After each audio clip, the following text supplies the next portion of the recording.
JP online classes में आपका स्वागत है। आज हम क्लास 12th में जो हमारी पाठ्य पुस्तक सृजन है उसका जो अध्याय क्रमांक 6 कवि शमशेर बहादुर सिंह के जीवन परिचय और पाठ परिचय का अध्ययन करेंगे। उससे पहले मैं आपको कवि शमशेर बहादुर सिंह के जीवन परिचय के बारे में मौखिक या संक्षिप्त जानकारी दे रहा हूँ। शमशेर बहादुर सिंह का जन्म 1911 ईस्वी में हुआ। शमशेर कवियों में विशिष्ट कवि हैं।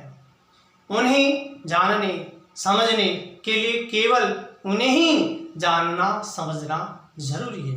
उन्हें किसी मार्फत से समझा जा सकता है। वे मानते थे कि जीवन में बहुत शुभ और सुंदर है। वो मानते थे या बतलाते या महसूस करते थे कि हमारे जीवन में सब जो कुछ भी है वे शुभ और सुंदर है और जीवन की जटिलता होती जा रही, यानी जीवन में हर प्रकार की विभिन्न प्रकार की कठिनाइयां हैं, मुसीबतें हैं, उनको जटिलतर होती जा रही संरचना में खो रहा है, अर्थात जीवन की बनावट में। इस शुभ की पुनर्रचना में, यानी हम शुभ कैसे रहें, अच्छे कैसे रहें, उसको वापस बनाने के लिए वे अंततः जीवन में संभव, हम सब कुछ हमारे जीवन में सब कुछ कर सकते हैं। कविता समाज को बदल नहीं देती, बदलाव की बेचैनी को शब्द और अर्थ देती है। यानी बदलाव जो करना है, कविता रचना जो है वो कविता समाज को बदल नहीं देती, केवल और केवल वे बदलाव में, परिवर्तन में बेचैनी को शब्द और अर्थ है वो अवश्य देती है। शमशेर हिंदी और उर्दू की साझी विरासत की, यानी उन्होंने जब अपनी कविता रचना की तो उन्होंने अपनी जो कविता जो रचना है, हिंदी और उर्दू का जो मिला जुला रूप है, वे एक तरह से अपने पैतृक संपत्ति के रूप में मिलने वाले कवि थे। उन्होंने सुसंस्कृत यानी अच्छे शब्दों की जो शब्दावली संस्कृत से युक्त फारसी, अरबी, उर्दू, अंग्रेजी से प्राप्त आधुनिक, यानी अपनी शब्दावली जो प्राप्त की उन्होंने अरबी, उर्दू, अंग्रेजी से प्राप्त आधुनिक मध्य वर्गीय चेतना और इनकी कलात्मक बारीक बनावट, सूक्ष्मता, बोल तोल कर माना, परख कर यानी जांच कर एक भाव में और एक शब्द भीतर के लय पर साधते वे अपना काव्य रचते हैं, अर्थात उसको काम में लेते हुए। शमशेर का गद्य भी हिंदी को नया आयाम देता है, नया रूप देता है। उनकी समीक्षात्मक लेख, अनुवाद, डायरियां और खत पढ़ने सुनने से ताल्लुक रखते थे। इनके गद्य में आए संसार और विचारों से, चरित्रों और धड़कनों से परिचित हुए बिना हिंदी गद्य का जो दावा अधूरा है। इनका देहावसान सन 1993 में हुआ था।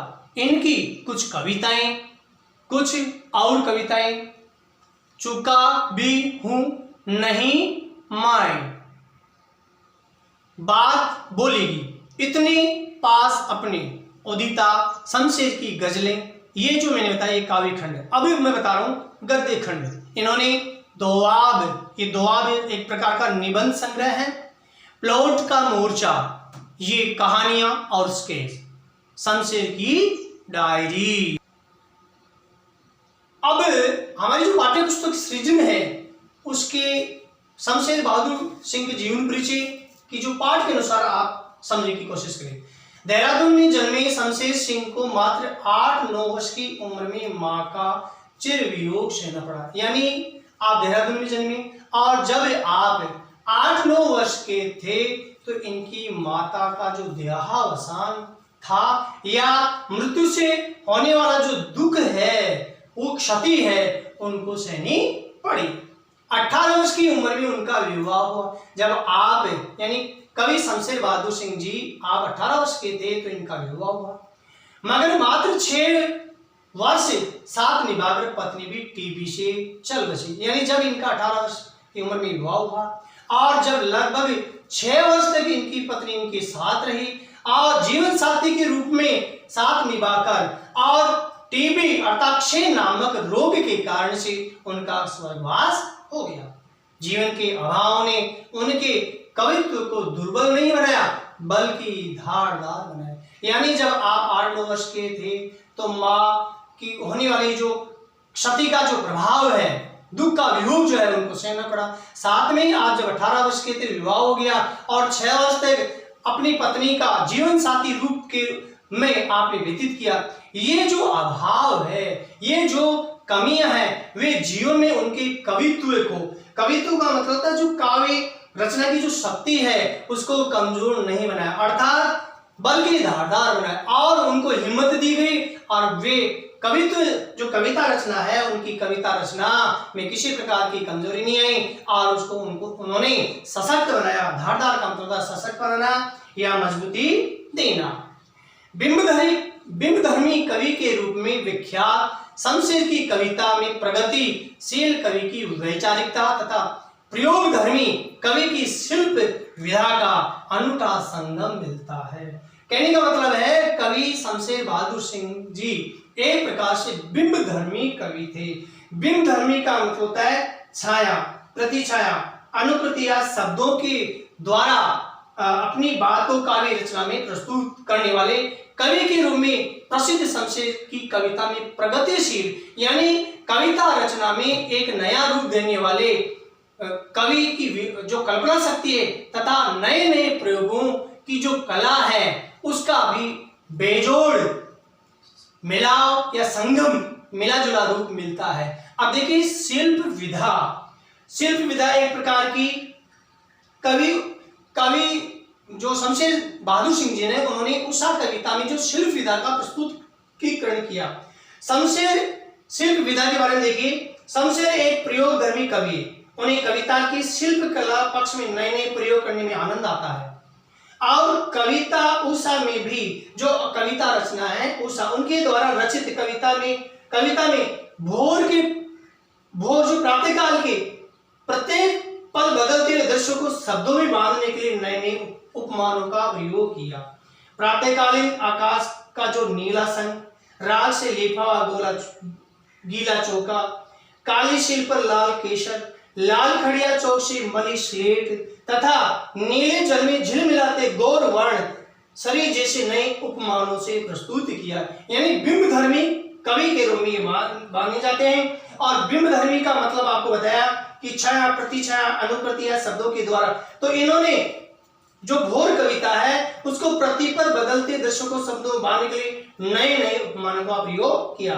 साथ में अतः उषा कविता की प्रमुख शिल्पगत विशेषताएं नवीन बिंब योजना का जो रूप मैंने आपको बताया।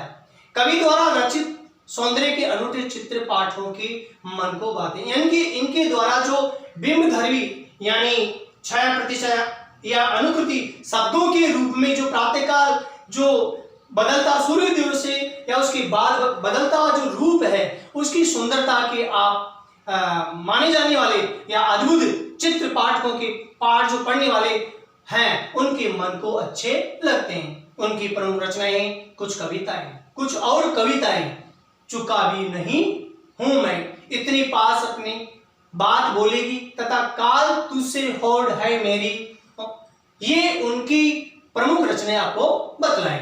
उन्होंने उर्दू हिंदी कोश का संपादन भी किया, अर्थात उर्दू और हिंदी शब्दों को उन्होंने बनाया।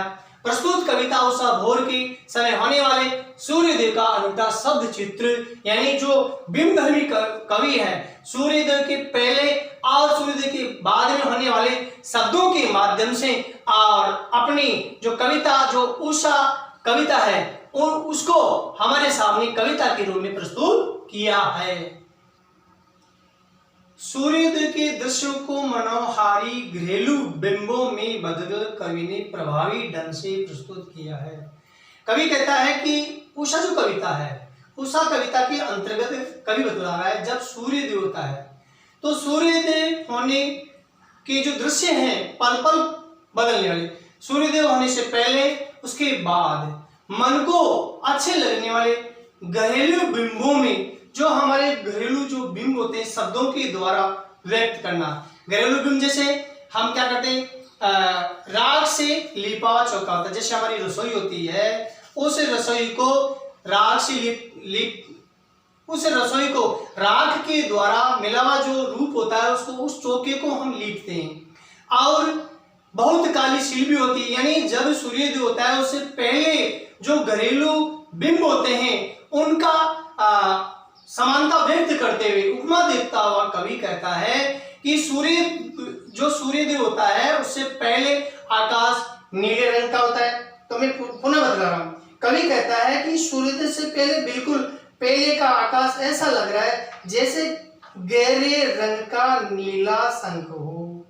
सुबह का आकाश ऐसे दिखाई दे रहा है जैसे किसी ने अपनी रसोई के चौके को राख से लीपा। तो घरेलू बिंब बताया कि रसोई को है किसी राख से लीपा हो। इसी प्रकार वह सूखा भी नहीं, अर्थात वह सूखा नहीं, यानी उस रसोई को काली राख से लीप दिया गया है, इसके कारण से वह सूखा भी नहीं। इतना ही नहीं, एक ही स्थिति को बयां करने के लिए कवि और आगे नवीन उपमाओं का प्रयोग करता हुआ कहता है कि गहरे काले रंग की पत्थर शिल। ये काली जो शिल होता है गहरे काले रंग का एक प्रकार का पत्थर होता है। और साथ में ऐसा महसूस किया गया कि स्लेट और लाल खिड़िया चौक से भी उसको रंग दिया, क्योंकि ये जो है सूर्योदय से होने वाले पहले का दृश्य नमूना प्रस्तुत किया। ऐसे बिंबों का, ऐसे शब्दों को बयां करते हुए कवि ने बदलकर कवि ने प्रभावी ढंग से प्रस्तुत किया। यानी जो मनोहारी रूप है प्रातः काल का, विभिन्न प्रकार के जो घरेलू बिंब है शब्दों के द्वारा बयां करने वाले, उस रूप को कवि ने बड़े शानदार तरीके से और अपनी कविता रचना में प्रस्तुत किया।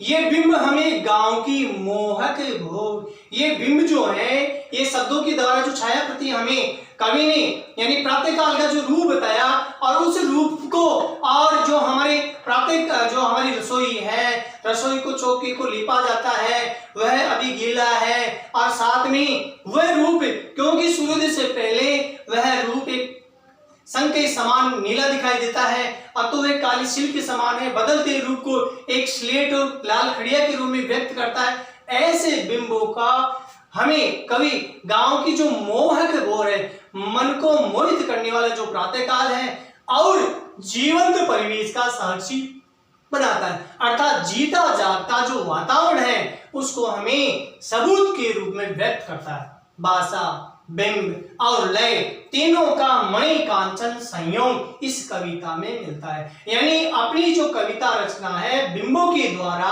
और कवि ने जो प्रातः काल का जो रूप है हमारे सामने जो कविता में पाठ परिचय के द्वारा बता रहा हूं, वह अपने शब्दों के द्वारा भाषा के रूप में, और जो बिंब है छाया प्रति के रूप में शब्दों के द्वारा व्यक्त करते हुए, और जो कविता रचना हम पढ़ेंगे लय और गति के रूप में, उन तीनों का मणि कांचन अर्थात शोभा और सुंदरता बढ़ाने वाला जो संयोग में मिला जुला रूप है इस कविता में हमें मिलता है।